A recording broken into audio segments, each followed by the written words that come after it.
Lots of twisted metal and mud. That's probably the best way to describe this Norfolk Southern derailment scene in Jasper, Alabama.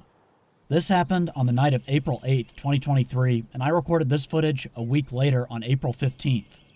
According to the Jasper Police Department, the train crew was briefly trapped in the engine room after the locomotive tilted over. Units like these don't really have engine rooms, but it's probably safe to say the railroad employees were trapped here in the cab. There's no question, this locomotive took a beating. The right side of it is caked in mud, the handrails are bent, and it looks like one of its windshields is missing. But the left side fared a little better.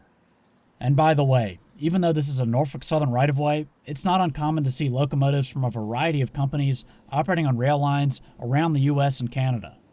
So-called foreign power or run-through power is often put on a train on its home rails and used up until and even after it reaches its destination in another railroad's territory.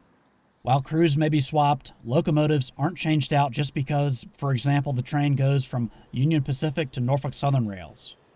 Despite the damage to this Union Pacific GE AC-44 CW CTE, the Jasper Police Department said there were no major injuries. Let's just hope everyone is doing okay now. Furthermore, the police said the Jasper Fire Department called all personnel in to manage the scene and help get the railroaders out of the engine. According to the Jasper PD, Norfolk Southern personnel said no hazardous materials were involved or released into the area.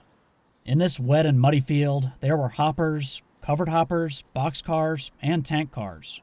But it appears this covered hopper on the right in the shade isn't covered anymore. In total, I counted 11 rail cars on the ground here. Their wheels and trucks had been gathered up and put in a pile. Of course, these days, when we hear about a derailment, some of us may immediately think about the devastation in East Palestine, Ohio, and the National Transportation Safety Board's ongoing investigation of Norfolk Southern. But so far, I have not seen any announcement from the NTSB that they will be investigating this incident. The derailment here in Jasper is nowhere near as severe as what happened in East Palestine. It'll probably be a few months before we see the official cause of all this. Railroads investigate their own derailments and report the findings to the Federal Railroad Administration. Those findings are then posted on the FRA's website for the public to see. Now, I do not like to speculate, but I will say this part of Alabama saw a lot of rainfall the weekend this happened, and washouts do occur from time to time on railroads. Okay, let me give you an idea of where we are. Jasper, Alabama is about 40 miles northwest of Birmingham.